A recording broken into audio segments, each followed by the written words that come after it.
श्रीमन्नारायण भगवान की जय हो।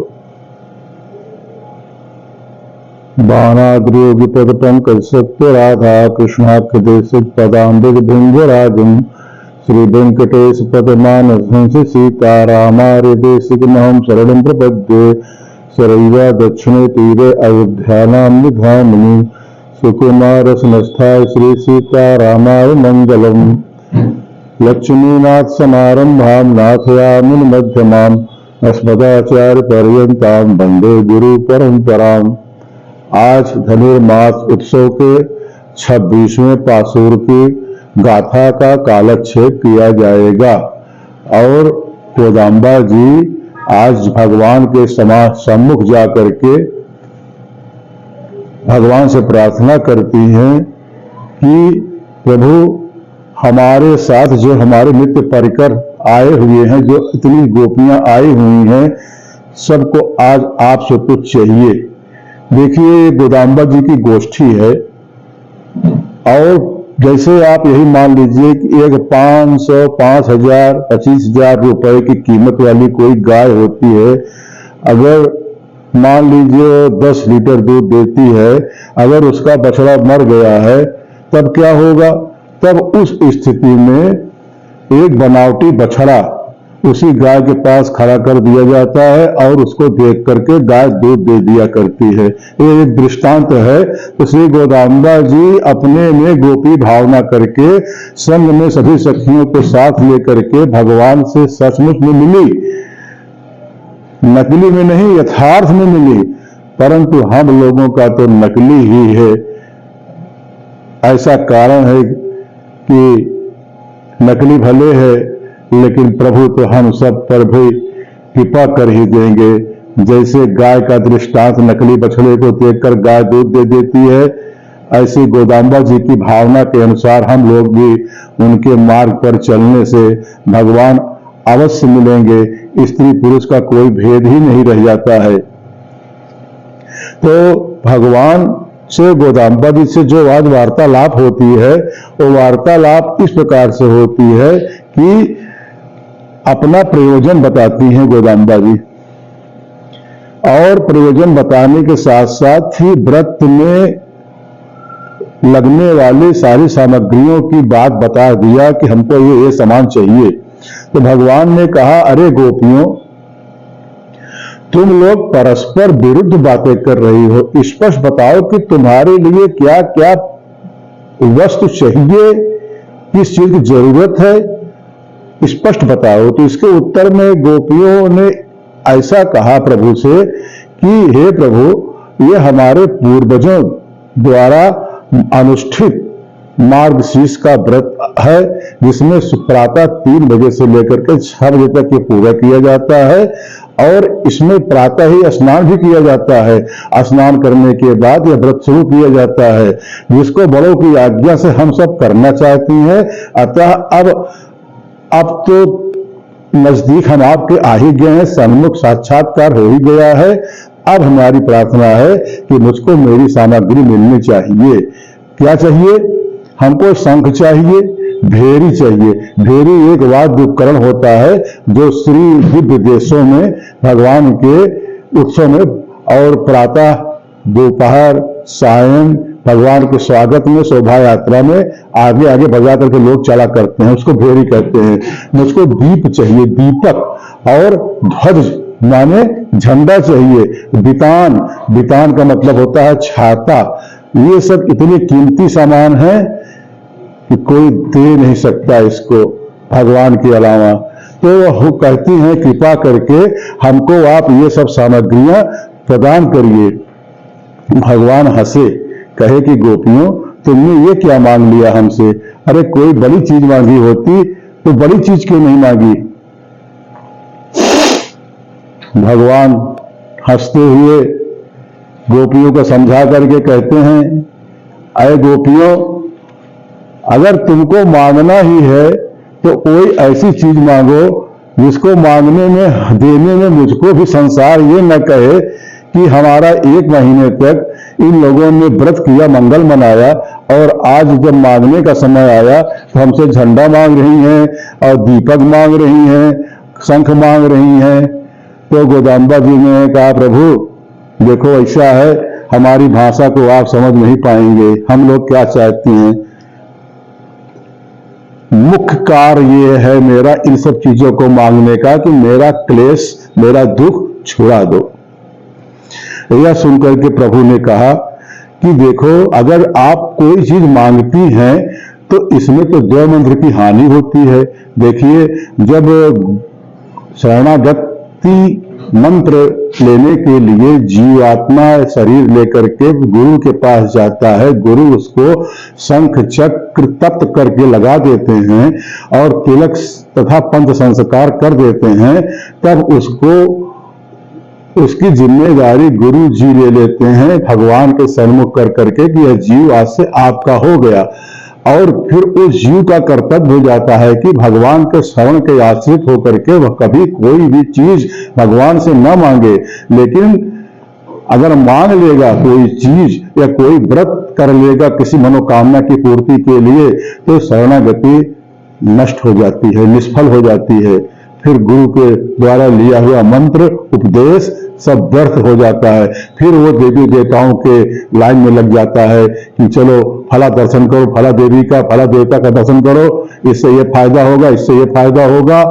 तो भगवान फिर उसके ऊपर से अपनी कृपा दृष्टि हटा लिया करते हैं। भगवान ने कहा कि आपने जो मांगा इससे तो दो मंत्र की हानि हो गई। तब गोपियों ने कहा, प्रभु हमारा दुख, हमारा क्लेश जो है वो तो यही है कि हमें श्री चरण का सदा दर्शन मिले और सदा सेवा मिले, यही हम चाहती हैं। अर्थात सेवा का न मिलना ही यही क्लेश है। हमें चाहे दुख ही दुख मिले, हम उसको क्लेश नहीं मानती हैं, परंतु हम तो यह चाहना करती हैं और आपसे यह मांगती हैं कि सोहनी सूरती मोहनी मूर्ति, आप हमारे श्री सरकार लाल जी, आपकी सेवा हमें मिलती रहे, आपका साक्षात्कार हमें होता रहे। हमेशा समान आकार का दर्शन होना चाहिए। ऐसा वह समान आकार का दर्शन हमको नहीं चाहिए जो कि ध्यान करने पर आपका दर्शन होता है, वो हमको नहीं चाहिए। जब ध्यान करिए तो आप दिख जाते हैं, ऐसा समानाकार दर्शन हमको नहीं चाहिए। हम तो साक्षात प्रकट आमने सामने दर्शन करना चाहती हैं, हमेशा के लिए दर्शन करना चाहती हैं। जैसे राधा जी का दृष्टांत आता है कि राधा जी भगवान श्री कृष्ण के विरह में एक पल नहीं रह पाती हैं। भगवान कृष्ण के दर्शन करके राधा जी स्तंभित हो जाती हैं, गोपियां स्तंभित हो जाया करती हैं। गोपियों की ऐसी दशा हो जाती है, जब श्री कृष्ण बंसी बजाया करते थे वन में जाकर के, तो गोपियां पागल हो जाती थी, एकदम उनकी हालत खराब हो जाती है। कैसे? राधे अलबेली सरकार जपे जा राधे राधे, राधे अलबेली सरकार जपे जा राधे राधे, जपे जा राधे राधे, रटे जा राधे राधे, जपे जा राधे राधे, रटे जा राधे राधे, राधे अलबेली सरकार रटे जा राधे राधे। शिव वृंदावन में आए गोपी का भेष बनाए, शिव वृंदावन में आए गोपी का भेष बनाए, बंसी बैठे करे निहार जपे जा राधे राधे, बंसी बट करे निहार बिहार जपे जा राधे राधे। भगवान भोलेनाथ भी गोपी बनकर वृंदावन में गए थे।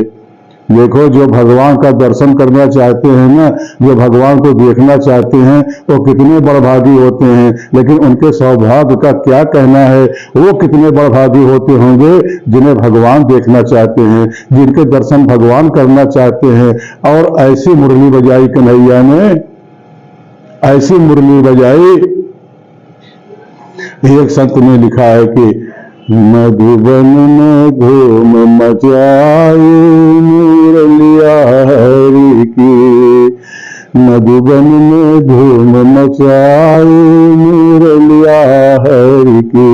और ऐसे धूम मचाए कि गोपियों को न गेह की सुध रह गई, न गेह की सुध रह गई। उन संत ने बड़े बहुत भाव भरे शब्दों में कहा कि घर का सब काम काज इधर का उधर हो गया मुरली बजाने से। देखो कैसे हो गया। अरे खीर में नून दाल में शक्कर, खीर में नून दाल में शक्कर, अरे मक्खन में मिर्चाई मुरलिया हरि की। यहां तक तो ठीक था, गनीमत थी। अरे गऊ को साग ससुर को भूसो, गऊ को साग ससुर को भूसो, ऐसी मति बौराई मुरलिया हरि की। मधुबन में धूम मचाई मुरलिया हरि की।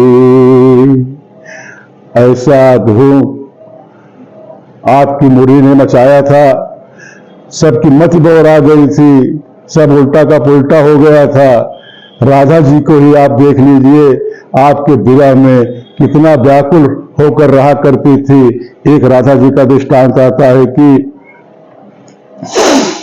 राधा जी प्रेम की मूर्ति हैं, वही प्रेम की मूर्ति हमको भी चाहिए प्रभु, वही प्रेम चाहिए हमको भी। भगवान श्री कृष्ण के दर्शन करके राधा जी स्तंभित हो जाती हैं और श्री प्रेम मूर्ति श्री राधा जी के साथ भगवान ने सभी प्रकार से प्रेम पूर्ण व्यवहार सम्मान बहुभांत से भी किया है। हम तो दर्पण में मुख देखती हैं, राधा जी कहती है कि मैं तो दर्पण में मुख देखती हूं और दिखाई पड़ते हैं भगवान श्याम सुंदर। उस सुंदर छटा का वर्णन राधा जी करती हैं, कहती हैं कि कहा नहीं जावे क्या चीज है, आह आह क्या चीज है श्री भगवान के मुख की शोभा, आह आह आह मंद मुस्कान श्री भगवान के होठों की लालिमा, श्री भगवान के कपोल, श्री केश कैसे सुंदर हैं, कानों में कर्ण फूल हैं, सुंदर नवीन वेश हैं, क्या कोई उपमा दे सकता है। बंसी धुन ने सबको पागल बना दिया है। इस प्रकार कहते हुए राधा जी बेहोश होकर गिरने लगती हैं। श्री ललिता जी उन्हें संभालती हैं, कहती हैं कि प्यारे जी सावधान हो जाइए।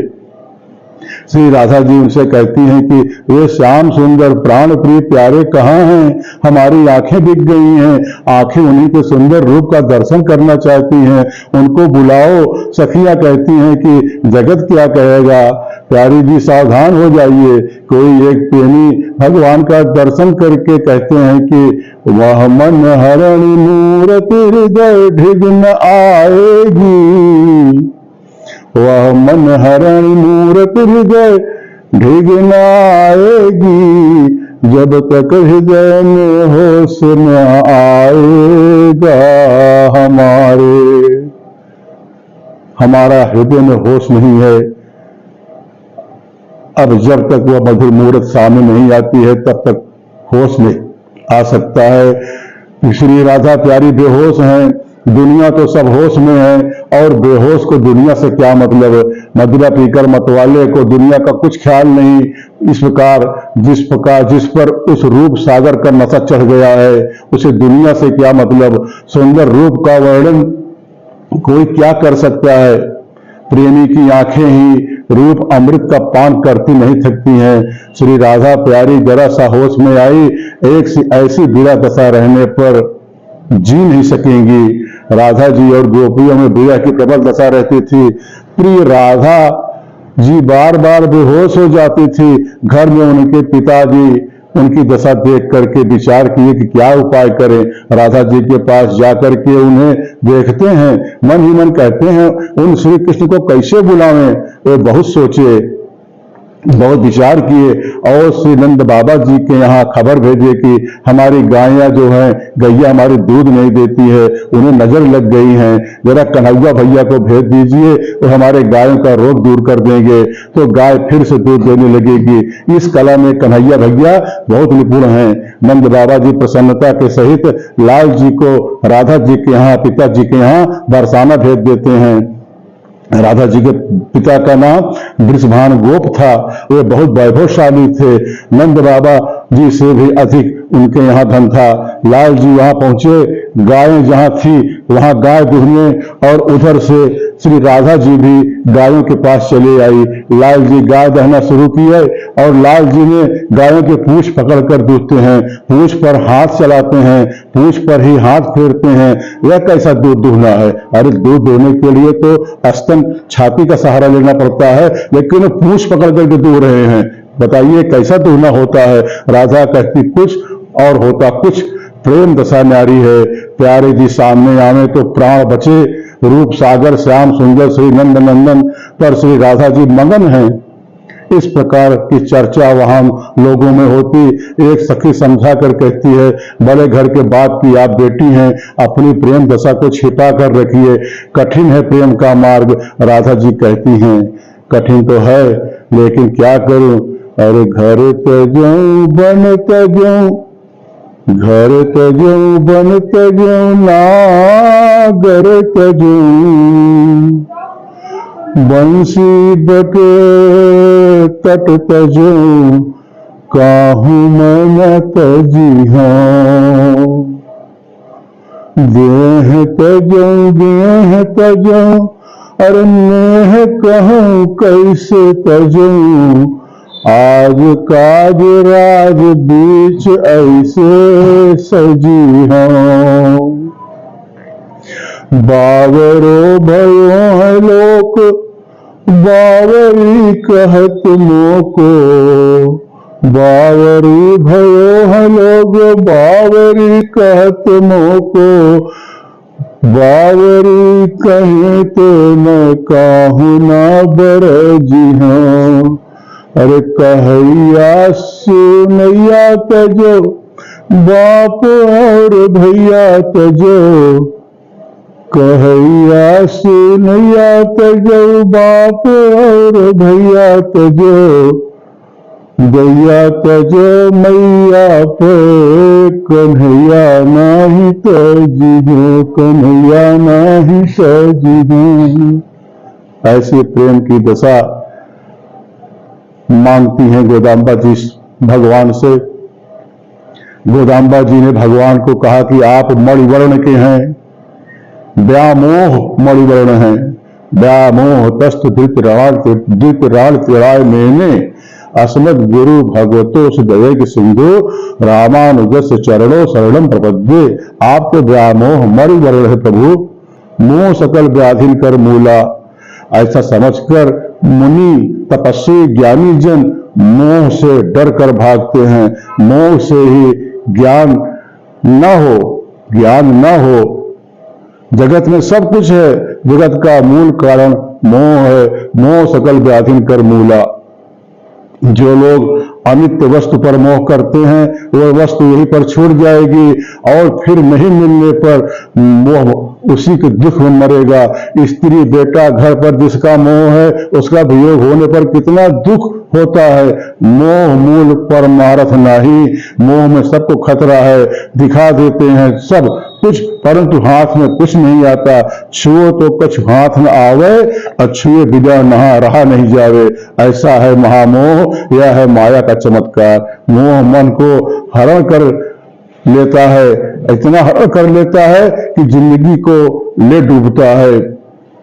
श्री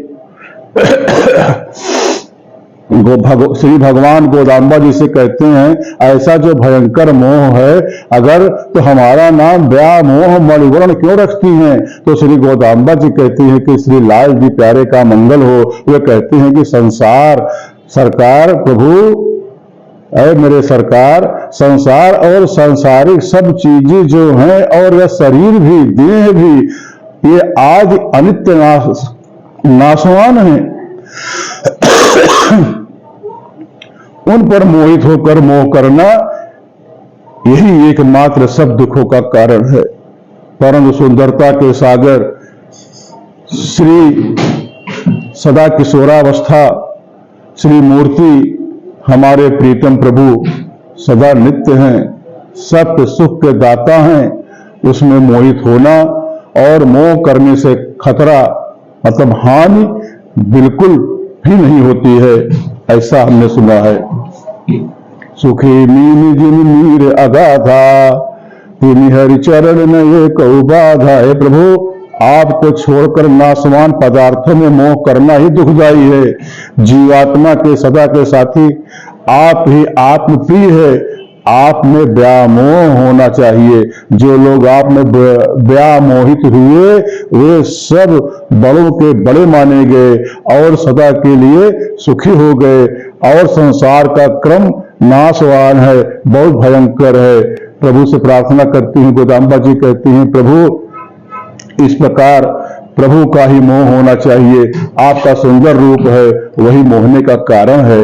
आप ही सच्चे धनीपति हैं, नित्य के सौभाग्य हमारे सबके हैं। जगत के नाशवान पतियों के नाम की चूड़ियां जरूर फूटने वाली हैं। हमें आपके मोह में खतरा नहीं है, हान होने का कोई भय नहीं है। इसी से श्री चरणों में प्रार्थना की है प्रभु कि क्लेश दूर हो जाए, हमारा कष्ट दूर हो जाए। कहे कि आप हमें मिले, वह सदा के लिए मिले ही रहें और फिर बिछोड़ना न पड़े। कहे कि आप हमें मिले, वह सदा के लिए ही मिले। प्रभु आप हमको एक शंख दीजिए। वह कहती है गोदाम्बा जी कि हमको आप शंख दीजिए, और शंख बहुत से चाहिए। हम सब मिलकर बजाएंगी, भगवान से मिलने की खुशहाली मनाएंगी। आपके नाम की दिव्य चूड़ियां पहनकर हम लोग सदा सुहागिन सौभाग्यवती हो जाएंगी। खुशहाली की शंख ध्वनि सुनकर जो चतुर लोग हैं वो सब आपकी तरफ लगेंगे।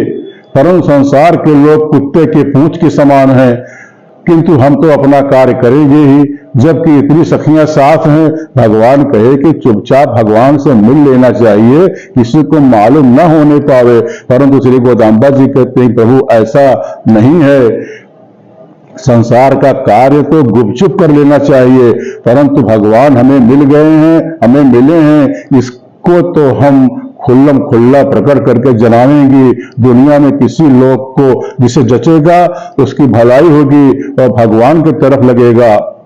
इसलिए भगवान के मिलने की खुशी में शंख बजाने को भी गोदाम्बा जी कहती है, सबको जनाने के लिए। भगवान कहे कि शंख ध्वनि सुन करके निशाचर लोग ना आ जाएं। गोदाम्बा जी कही कि यह शंख ध्वनि आश्रितों को आनंद सुखदायक होगी प्रभु, तथा निशाचरों को दुखदायी होगी। सुन करके निशाचर लोग भाग जाएंगे कि देखो भगवान के भक्तों का शंख बज रहा है, वैष्णव का शंख बज रहा है, भागो भागो भागो। और वैष्णव आश्रित जो सुनेंगे तो कहेंगे कि अपन लोग भी चले साथ में भगवान से मिलने के लिए।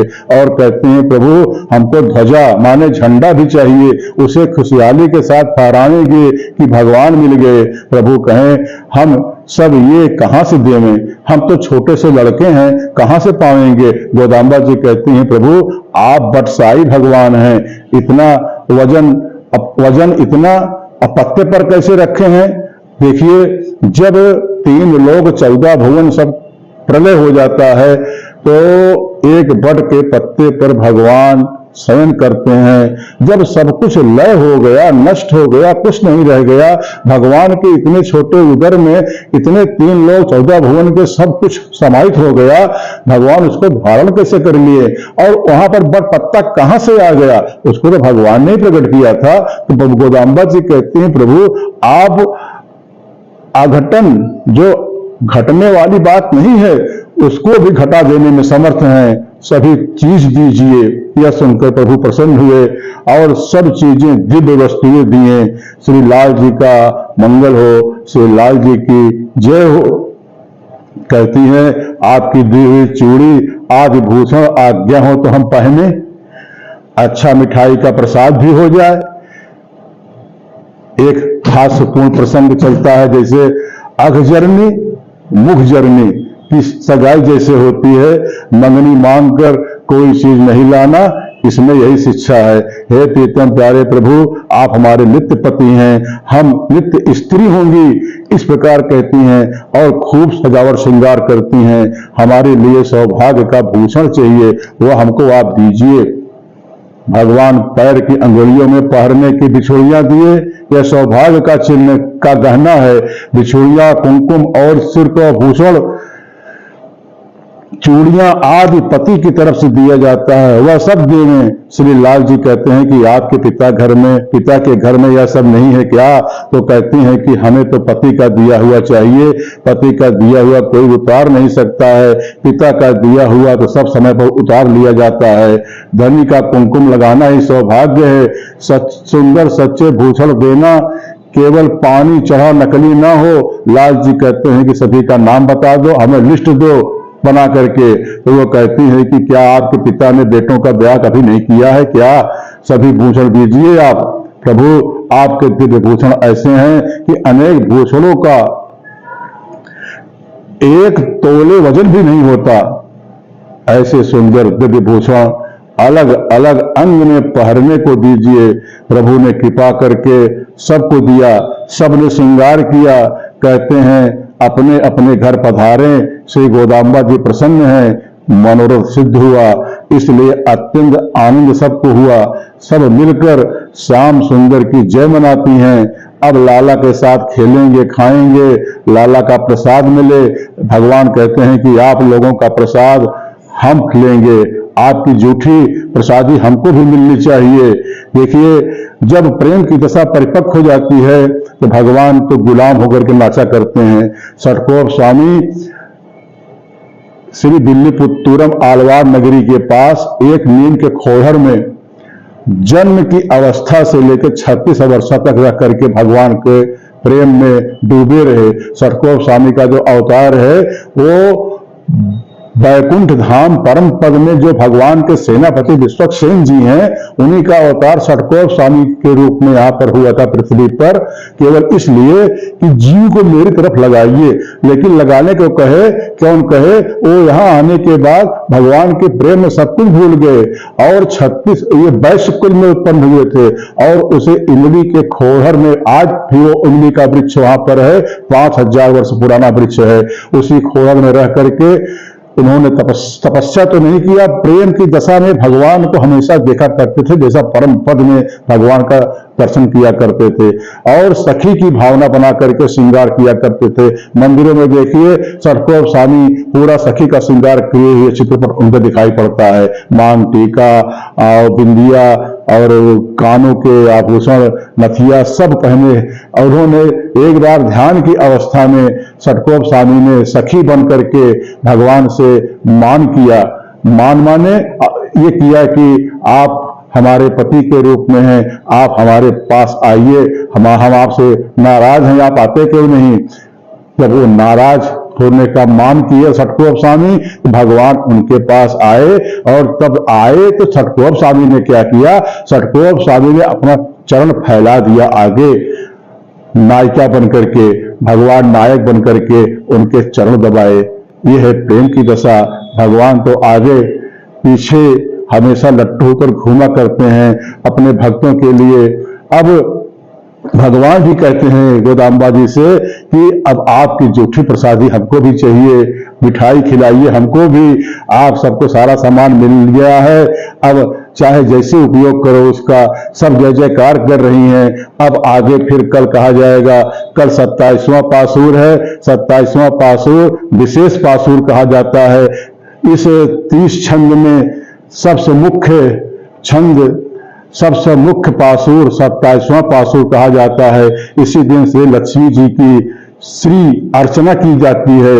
इस धनुर्मास उत्सव में जब सब कुछ मिल गया, श्री सौभाग्य मिल गया, तब श्री अर्चना जो है 27वें पासूर में लक्ष्मी जी की जाती है 108 दिव्य नाम से। वो अर्चना कल की जाएगी और आगे श्री कृष्ण भगवान गोपियों के बीच में, गोदाम्बा जी के बीच में क्या संवाद हुआ वो कल बताया जाएगा। हो तुम ही आधार जननी, हो तुम ही आधार, हो तुम ही आधार जननी, हो तुम ही आधार। श्री गोदाम्बा नाम आपके, श्री गोदाम्बा नाम आपके चरण की बलिहार जननी हो तुम ही आधार। देखिए, एक व्यक्ति अंधा होता है और दूसरा अंधा नहीं होता है। जो अंधा नहीं होता है उसके पीछे उसके कंधे पर हाथ रख करके जो अंधा व्यक्ति होता है वो अपना यात्रा पूरी कर लेता है। इसी प्रकार से हम लोग अंधे हैं, संसार के अंधकूप में आकर के पड़े हुए हैं, निकलने का प्रयास कर रहे हैं, निकल नहीं पा रहे हैं। इसीलिए गोदा महारानी से, लक्ष्मी मैया से प्रार्थना कर रहे हैं कि हो तुम ही आधार मैया, हो तुम ही आधार। श्री गोदामा नाम आपके, श्री गोदामा नाम आपके चरण की बलिहार जननी हो तुम ही आधार। रंगनाथ की परम प्रेयसी, रंगनाथ की परम प्रेयसी करुणा पारावार जननी हो तुम ही आधार। अरे जब हमने आधार मान ही लिया है तो वो भी भगवान से हमारे लिए पुरुषार्थ करती हैं, हमारे लिए भगवान से सिफारिश करती हैं। हठ करी प्रभु से मोक्ष दिलावत, हठ करी प्रभु से मोक्ष दिलावत करती हो बिरजा पार जननी हो तुम ही आधार, हो तुम ही आधार जननी हो तुम ही आधार।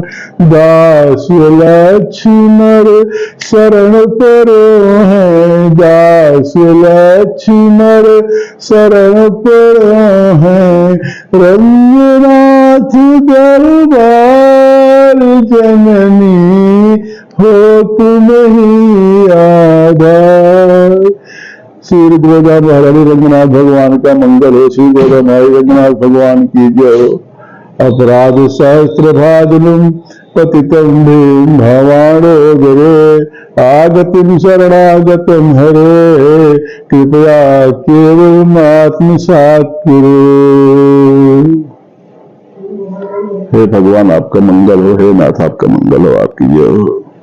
जय श्रीमन नारायण।